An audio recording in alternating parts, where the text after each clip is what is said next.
Ninguém está no inferno ainda. Essa frase soa estranha, perigosa, até mesmo herege para alguns. Mas e se eu te dissesse que a Bíblia nunca descreve pessoas queimando no inferno neste exato momento?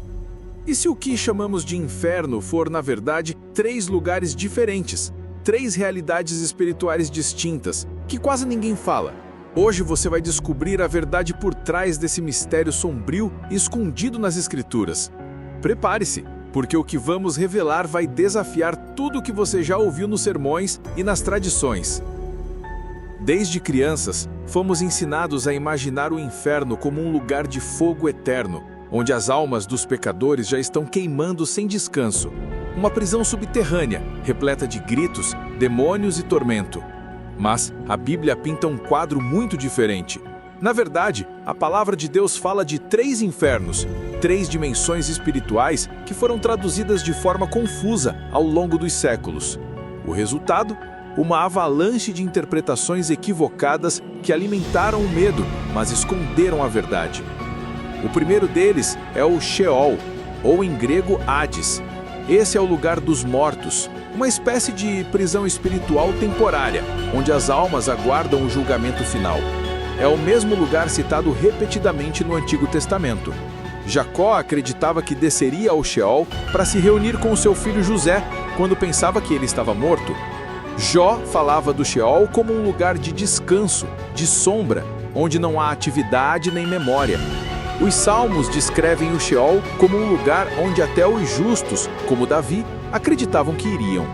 Não era o fogo eterno, não era a tortura, era o silêncio da morte, uma espera. Depois temos o Geena, palavra que Jesus usou várias vezes. Essa não é apenas uma metáfora. A Geena era o vale de Inom, fora de Jerusalém, um lugar onde sacrifícios de crianças eram feitos no passado e que depois se tornou um depósito de lixo, onde o fogo nunca apagava. Jesus usou essa imagem para explicar a destruição final, o juízo eterno. Quando ele falava da Geena, não estava descrevendo o Sheol, mas algo muito mais terrível, a segunda morte, o destino final dos que rejeitam a Deus. E o terceiro é o Tártaro, citado em 2 Pedro, um abismo profundo onde anjos caídos foram presos, acorrentados, aguardando o juízo. É o lugar mais obscuro, reservado não para humanos comuns, mas para entidades espirituais rebeldes. Uma dimensão de trevas absolutas, inacessível, onde não há retorno. Percebe? O que chamamos de inferno é, na verdade, um conjunto de realidades espirituais distintas. Mas o ponto central é este: ninguém, absolutamente ninguém, está ainda no destino final de fogo eterno. Todos estão aguardando. Os mortos repousam no Sheol, os anjos rebeldes estão acorrentados no Tártaro e a Geena ainda é um juízo que não aconteceu. Isso muda tudo, porque significa que a cena do juízo final ainda está por vir. O livro do Apocalipse é claro: o inferno, o lago de fogo, será inaugurado somente depois da ressurreição dos mortos no grande trono branco.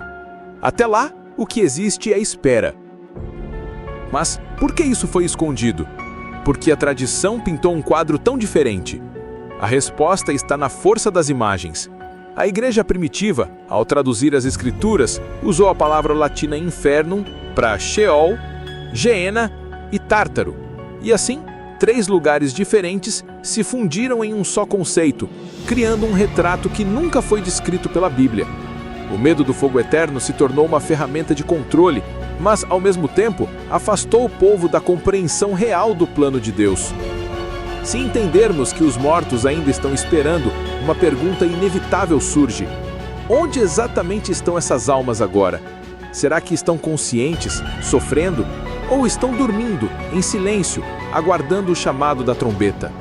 O profeta Daniel disse: muitos dos que dormem no pó da terra ressuscitarão, uns para a vida eterna e outros para a vergonha e horror eterno. Paulo reforça essa ideia, falando da ressurreição como um momento decisivo. E Jesus disse a Marta, irmã de Lázaro: teu irmão ressuscitará. Ela respondeu: eu sei que ele ressuscitará na ressurreição do último dia. Então, por que acreditamos que as pessoas já estão em tormento? Talvez porque seja mais fácil aceitar a ideia de que o juízo já começou. Mas a verdade é que a Bíblia descreve os mortos como prisioneiros de um estado intermediário, aguardando a ordem final de Deus. Isso explica porque Apocalipse 20 diz que a morte e o Hades entregarão os mortos que neles estão, antes do juízo. Ou seja, ninguém foi lançado ainda no lago de fogo. Ninguém está no inferno eterno. Eles estão guardados, esperando. E aqui está o detalhe mais assustador. Se ainda não há ninguém no lago de fogo, significa que o juízo será coletivo e acontecerá de uma só vez. Imagine bilhões de pessoas de todas as épocas se levantando diante do trono branco. Reis, escravos, profetas, assassinos, todos de pé diante do mesmo juiz. E somente então o destino eterno será selado. Essa verdade muda a forma como enxergamos a morte. Para os justos, significa que a ressurreição é a esperança. Para os ímpios, significa que o pior ainda não começou. O inferno, como destino final, ainda está vazio. Agora, precisamos aprofundar esse mistério. O que realmente é o Sheol?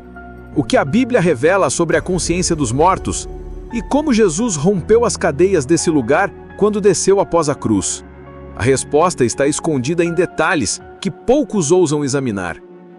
O Sheol, esse é o primeiro mistério que precisamos desvendar.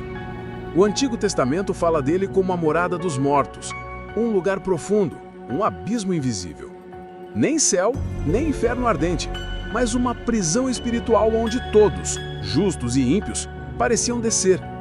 Ali não havia distinção clara, reis e pobres, guerreiros e camponeses, profetas e pagãos. Todos compartilhavam a mesma sombra. É por isso que Jacó, ao lamentar a perda de José, dizia: "Descerei de luto para meu filho até o Sheol." Ele não imaginava José ardendo em chamas, mas sim repousando na escuridão da morte. Jó clamava para que Deus o escondesse no Sheol até que a ira passasse. Para ele, era como um esconderijo, um lugar de espera. Os Salmos descrevem o Sheol como um abismo onde não há memória de Deus.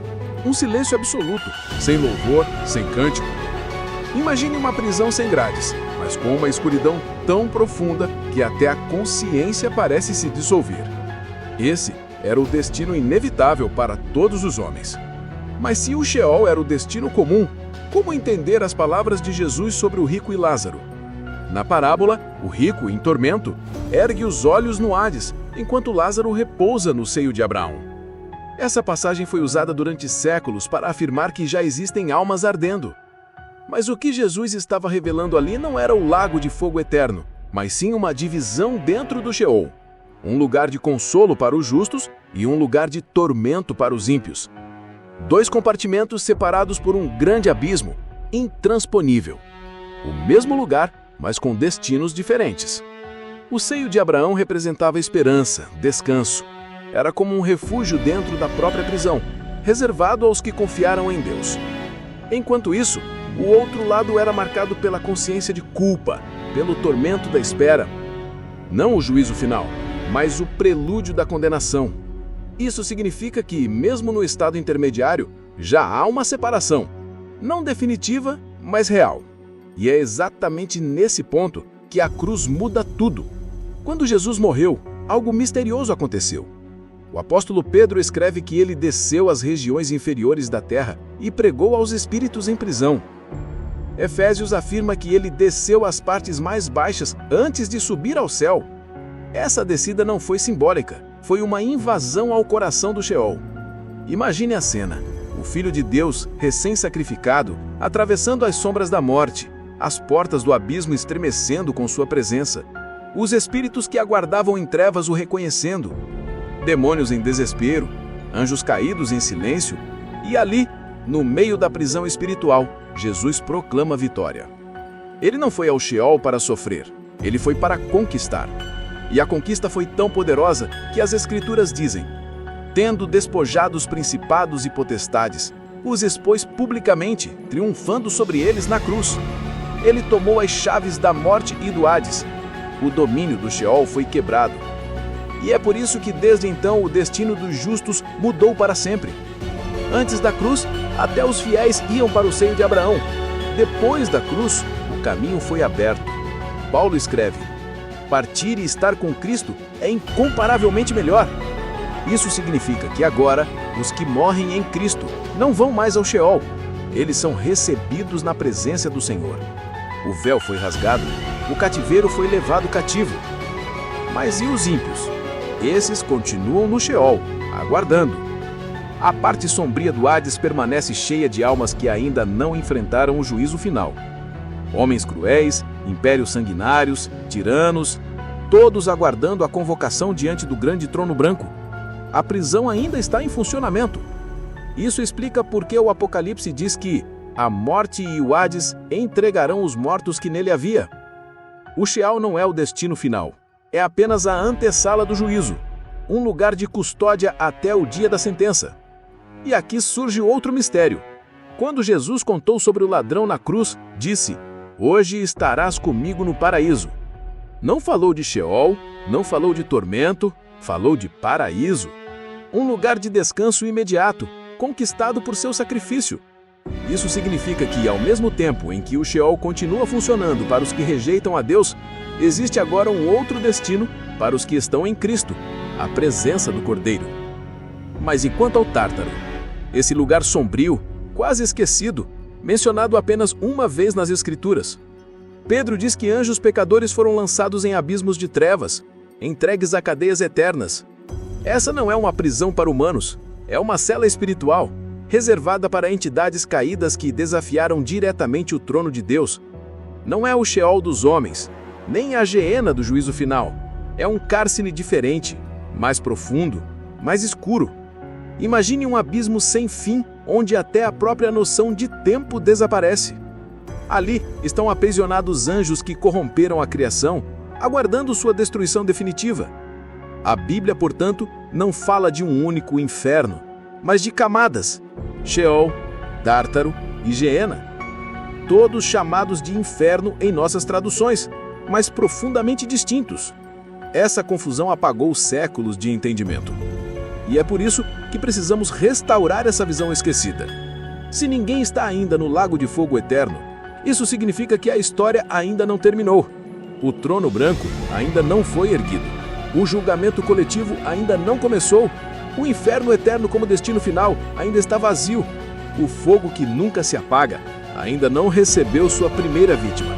Mas o dia está chegando, e nesse dia todos os segredos serão revelados. O Sheol será esvaziado, o Tártaro será julgado, e a Geena, o lago de fogo, finalmente será inaugurada como destino eterno dos que rejeitaram a graça. Agora, a grande questão é: como será esse julgamento? O que realmente acontecerá diante do trono branco?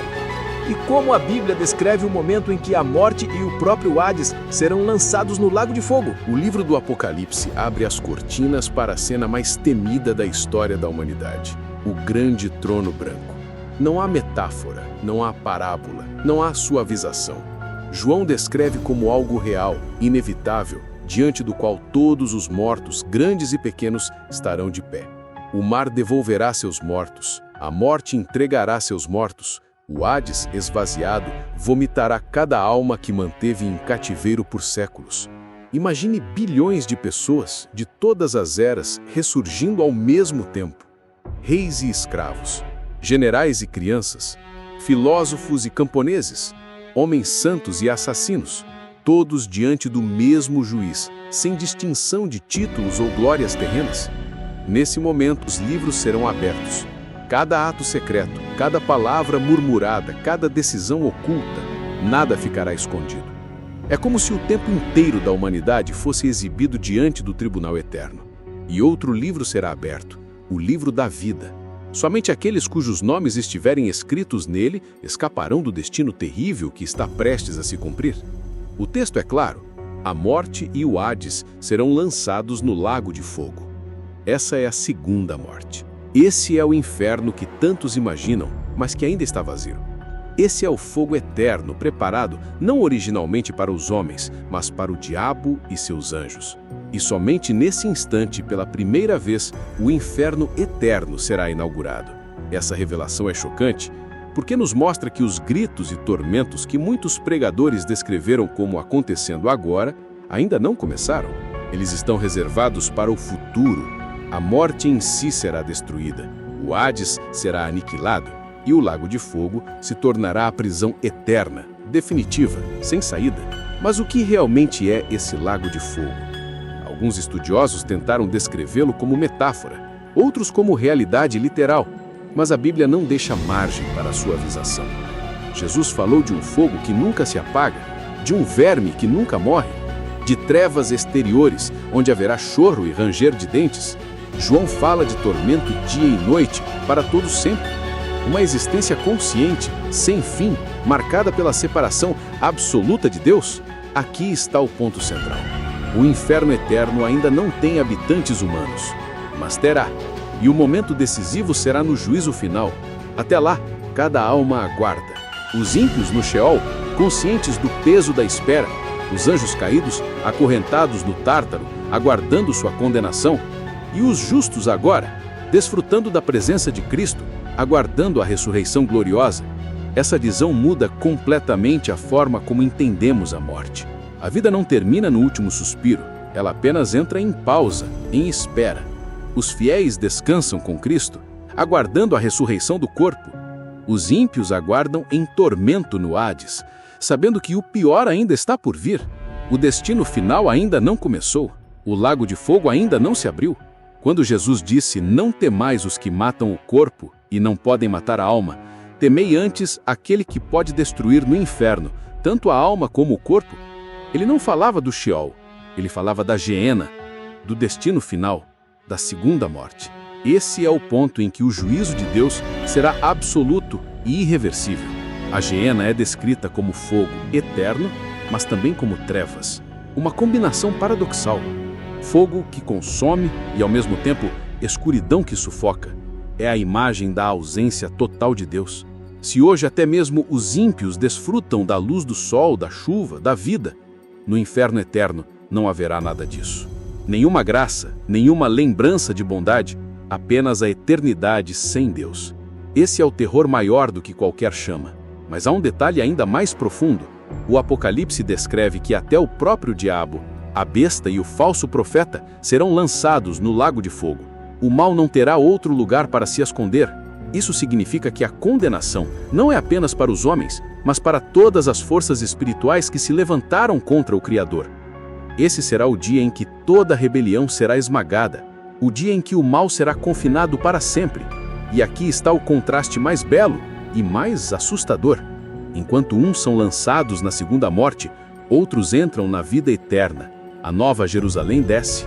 O trono de Deus e do Cordeiro se torna o centro de tudo. Lá não haverá morte, nem pranto, nem dor. O destino dos justos e o destino dos ímpios se separam para sempre.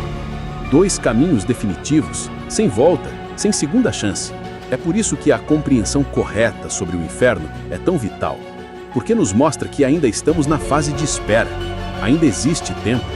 Ainda existe esperança. O lago de fogo não foi inaugurado. O juízo ainda não aconteceu. Oportunidade ainda existe. A graça ainda é oferecida. A Bíblia não descreve pessoas no inferno agora porque o juízo não foi aberto. E se o juízo não foi aberto, significa que o Cordeiro continua chamando, continua batendo a porta, continua oferecendo perdão. Mas o relógio do céu se aproxima da hora final. Quando o último nome for escrito ou recusado no livro da vida, o tribunal será armado. E quando isso acontecer, nada mais poderá ser mudado. O Hades entregará seus prisioneiros. O Tártaro soltará seus rebeldes. E a Geena se tornará o palco da justiça eterna. Agora você entende. Ninguém está no inferno ainda. Mas o inferno já foi preparado. O lago de fogo está vazio, aguardando o juízo. O silêncio do Sheol, as correntes do Tártaro e as palavras de Jesus sobre a Geena apontam para um mesmo clímax, o dia em que Deus fará justiça absoluta. E nesse dia, cada um de nós estará diante dele, sem máscaras, sem desculpas, apenas a verdade nua diante do Criador. O destino eterno será decidido não pelo quanto acumulamos na terra, mas pelo que fizemos com a graça oferecida. O nome no livro da vida será a linha que separa a eternidade com Deus da eternidade sem Ele. O silêncio do universo será quebrado. O dia em que os livros forem abertos será o dia em que não existirá mais dúvida, mais interpretação, mais tradição. Será o dia da verdade absoluta. O Criador diante da criação. O Cordeiro diante dos homens. A eternidade diante do instante. E quando João descreve esse momento, ele não fala de plateia. Ele não fala de observadores. Ele fala de todos, sem exceção, em pé, diante do trono. Ninguém escapa. Ninguém se esconde. Não haverá sombra onde o olhar do Onipotente não alcance. Não haverá argumento capaz de apagar o que foi escrito. A morte, esse inimigo silencioso que acompanhou a humanidade desde o Éden, será finalmente destruída. O Hades, essa prisão antiga, será esvaziado e lançado no fogo. O Tártaro, com seus prisioneiros espirituais, terá fim. E a Geena se tornará o último capítulo da rebelião contra Deus. É ali que o mal encontrará sua cela eterna. É ali que a justiça divina será consumada. Mas há um detalhe que João revela e que muitas vezes passa despercebido. Ele não apenas descreve os ímpios sendo lançados no lago de fogo, ele também descreve os justos recebendo uma herança, uma cidade santa, descendo do céu, preparada como uma noiva, adornada para o seu esposo. O contraste é absoluto. Enquanto uns caem em trevas, outros entram em luz eterna. Enquanto uns conhecem a segunda morte, outros recebem a segunda vida.